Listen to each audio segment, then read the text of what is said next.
can't believe how much the silent black and white comedies still hold up. You ever see the one where the house is falling? The guy standing in the house falls and he goes through the window. Yeah. Like, you know, everything he ever did, no stunt doubles. He did everything on, like, in camera. Told him, they begged him, was like, don't go to the studios. And he ended up signing with MGM and later on said that that was the worst mistake he'd ever made in his life. I was dressed up with a mustache and a wig and I was doing my dad as a character. I did a whole set and all the jokes were, I'm making fun of my son. Like Mr. Bean for sure was like damn, I'm going back to the 80s. Mr. Bean's got classic gags though. Like, no, he does. hella pause. I feel like being sick for the week effed me up in more ways than just being sick. Like, it took me out of the rhythm of being in the studio. Like I put out no clips. Like, nothing went out last week because I was just like, you know what? I'm completely focusing on just recovering and just being better, because that's more important, realistically. And in the midst of all that, went back down the almost like the mentality of when I first got into comedy. Remember how I would always talk about, like, I studied tape? Yeah. I went back and just started watching black and white silent comedy. Okay. Because I couldn't play games. I just had no energy to stuff. I could barely concentrate. My brain was foggy. But you know what's amazing for something like that? Buster Keaton, Charlie Chaplin, Three Stooges. I mainly went like, yo, I can't believe how much the silent black and white comedies still hold up, bro. Like, are you aware of these guys? Did you grow? I know we're different ages, but that doesn't mean, like, did you grow up watching black and white, like Three Stooges, Charlie Chaplin? I'm not that old. That was not my generation either. Like, that's all before me. No, I will But say like, it was on TV when I was growing up. Yeah. Because, like, it was the generation before me. They're rerunning all their stuff. Yeah. No, for me, I would say similar would be like a Mr. Bean type guy. Mr. Bean. I grew up watching Mr. That was me. Like, he was on TV when I was a kid. Yeah. Mr. Bean, I wouldn't put in the same class, but he not the same class, but like same kind of genre. No, because he is like he doesn't talk. Well, I know, but it's not black and white. Yeah, but I mean, in terms of as good, bruh, Buster Keaton might be, I'm sure this is up for debate, but I wonder who's trying to debate this one. Charlie Chaplin, phenomenal. I feel like when I was growing up, I watched more Chaplin and Three Stooges. I knew Buster Keaton, like, I'd seen Buster Keaton, but it wasn't until I got older that I started seeing, you know, the famous gag that I would see as a kid is, you ever see the one where the house is falling? The guy standing in the, Yep. And the house falls and he goes through the window. Yeah. Like, you know, everything he ever did, no stunt doubles. He did everything on, like, in camera. Yeah. They built a fucking house and dropped it on this nigga, and everybody said, "Don't do that." They built the front door. No. They built the house. If you see, that's a set. You see the front of the house fall off. That's a full house on the back. But I mean, okay, I'm talking about the front half that fell. Yeah, they built the facade to fall, but it's still a house. Yeah. Like, they said, don't do this. There's so many things. I think the most famous one is there's a scene in one of his short films where he drops a plank. Like, this guy is the most daredevil of any comedian ever, but guaranteed, I feel like this is where stunt doubles and stuff came from, because nobody was doing this, bro. He put his body on the line. Like, I guess Jackie Chan would be like the next closest I could think. He's not a comedian. He is funny, but he is funny. And Jackie Chan was way later. I guarantee if I find, like, I could find probably somewhere Jackie's like, I was influenced by Buster Keaton a little bit. Probably. There's this famous scene that made it into the film, but it was the wrong take. And he puts, like, he's on the edge of a building.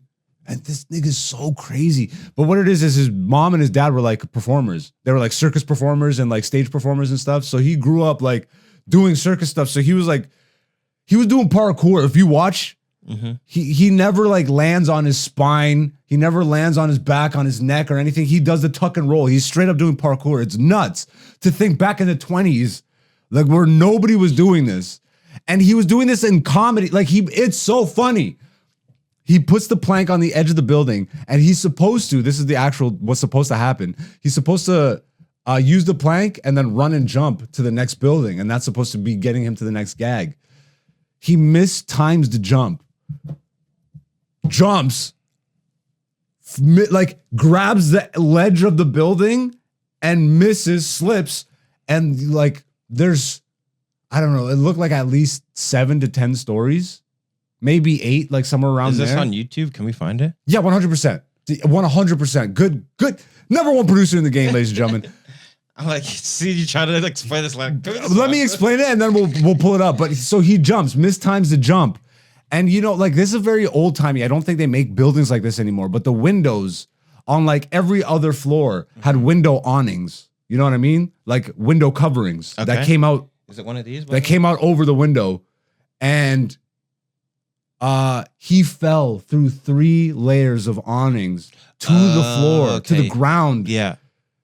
And it was apparently the production shut down for like 3 days, but they used that take. You know what? F it. Buster Keaton's best gags or something. It'll just stunts right there, just best stunts, and there'll be like a 5-minute something. Yeah, 5 minutes, perfect. You're gonna have to just turn the audio off. I was gonna turn this down. No, just turn the audio off because we don't even need audio. Yeah. This is the one, by the way. Okay. Look at this. Look at this. What the F are you talking about, bruh? He was making that jump. Bruh.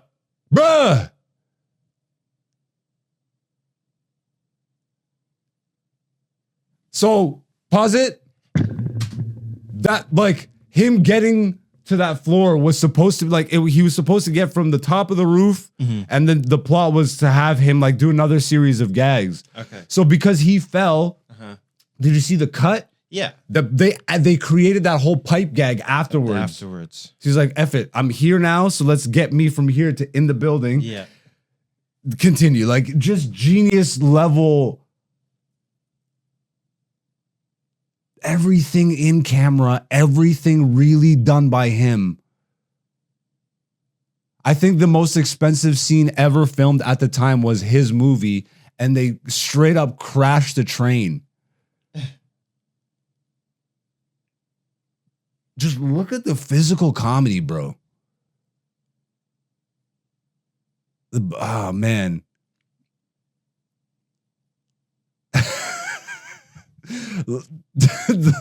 Little Michael Jackson kip up, like, grabs the friggin' truck. Boom. I think there's still so much to like, I don't know. Is it just me and I'm old now? Like, I'm in my mid-30s. But I grew up watching this stuff. So dude, this one scares me because he actually did this. The girl was literally falling from a waterfall. And he's like, yo, if he didn't grab her there,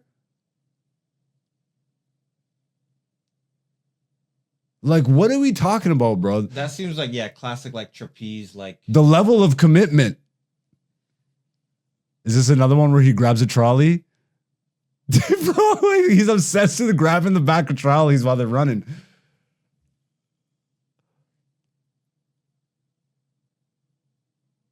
Absolute genius, bro. Genius.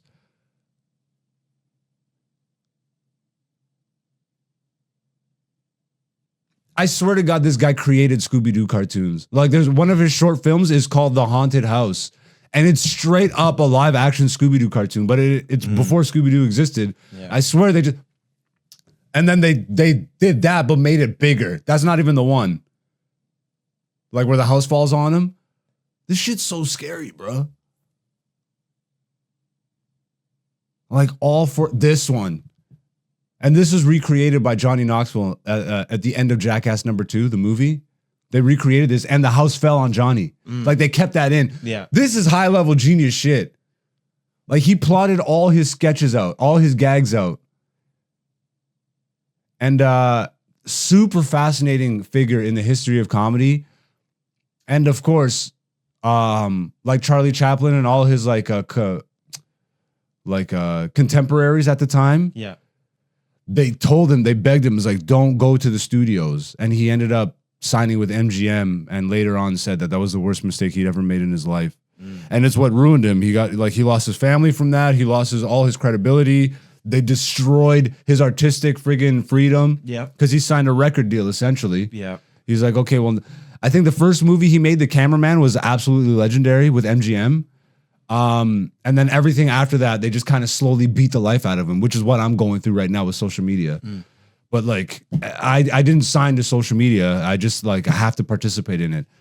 Where at least to him, he didn't have to go to MGM, which is why I feel like he said it's the biggest mistake he made. Because he was independent. He was the highest paid. All his movies were the most popular around the world. And then like, and again, we're just watching like his best stunts. So you're not really getting the full comedic effect. But even some of these just hold up comedically on their own. Editing on point. He worked with all his people, created his own like in-house studio and shit, and then eventually like got bought up by MGM. But yeah, that's Buster Keaton. Guys, absolutely. If you're a comedy like fan and you're just interested in like knowing some of the history of stuff, go look up the black and white stuff. And if you only looking up what you know, like look up other stuff.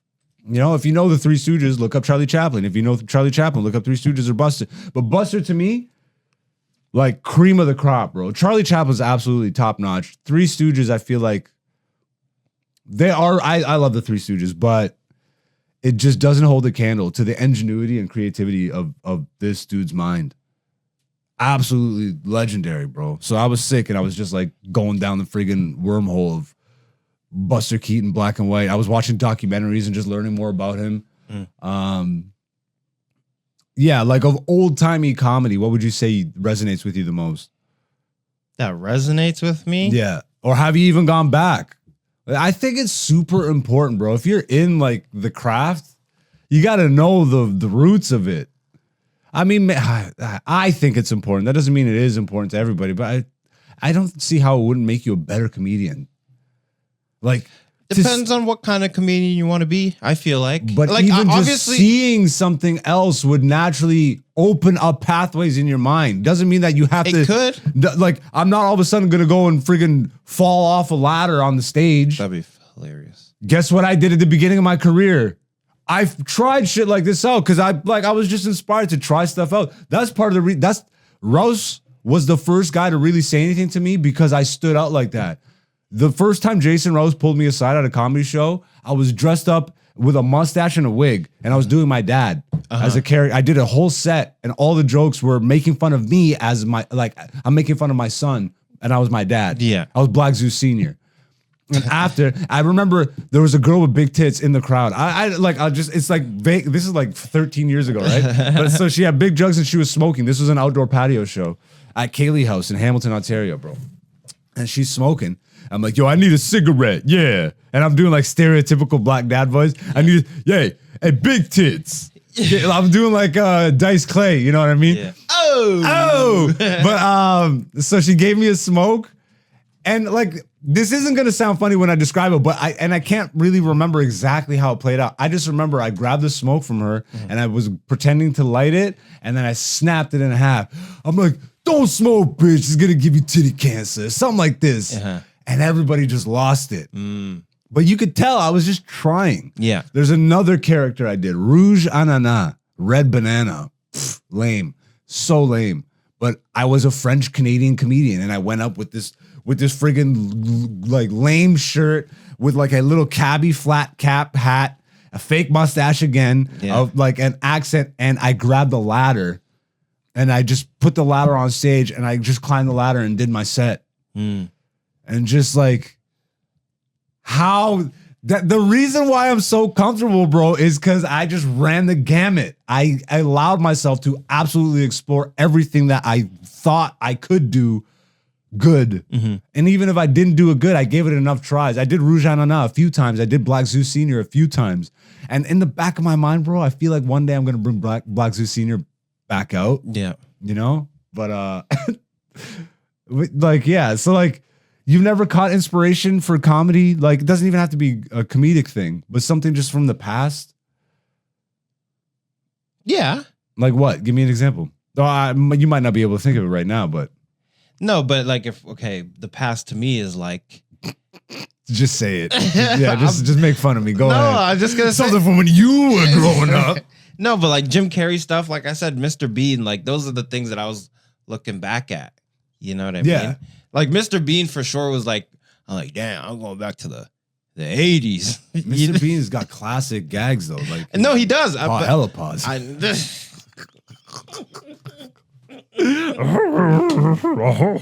No, but like I like because I went through like a Mr. Bean phase when I was like early. Just that intro is iconic where he falls out of the sky. I don't even remember. I just remember specific like jokes. Really?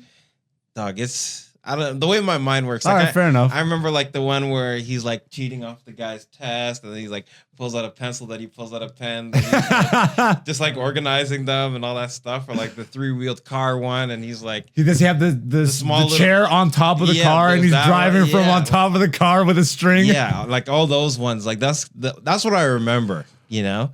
But it's been a minute since I've gone back and like watched. Yeah. I'm as odd as it sounds, I'm happy I was sick to get that downtime to just bring me back. Cause like, yeah, I didn't really have the downtime to do that. Yeah. I just think it's super important, man, to just study that stuff, know the history of it. Even just to just see it once, to see the evolution of it, bro. If you've never seen black and white silent comedy, like I've seen not you, I'm just saying in general. Yeah, no. You know what I mean? Like this stuff holds up so well. I think a lot of people have the stigma, right? It's old. Or whatever. Like, I literally have friends that can't watch old movies from the 90s. From the 90s, bruh. What is that? You know, like, oh, it's too old. Like, grainy. I'm like, what? Not everything needs to be Blu-ray. Like, I don't know, man. This is that tangible, you know, like, there's like grit. There's real to it. There's real to it. Bro, this guy put his body on the line. No words. And it all played out on the camera, and it just hits. Like, damn, bro. I'm really not doing it. Like, I'm doing an injustice to it by even trying to describe a short film without giving you the whole. Like, go and watch just Buster Keaton, A Haunted House, or Buster Keaton, The Cameraman. That would probably be his most famous one. But damn, bro. Like, The Haunted House is only 20 minutes, you know? Cameraman's like an hour long. But yeah, just I love comedy so much, and I think that's part of why I got into this funk while I was sick, because I got out of the rhythm of editing. Mm-hmm.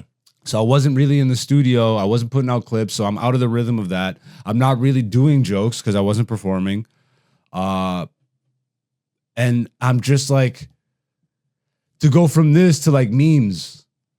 Like, I almost feel like maybe our thing is, let's just start doing some black and white, you know what I mean? Some black and white silent Some black and white silent comedy stuff, and see if that takes, because like... Let's do a black and white street interview. Hey, it's Hen Dog! Black Zeus, the podcast, season 6. Featuring Black Zeus and Dante. AKA Black Zeus on YouTube.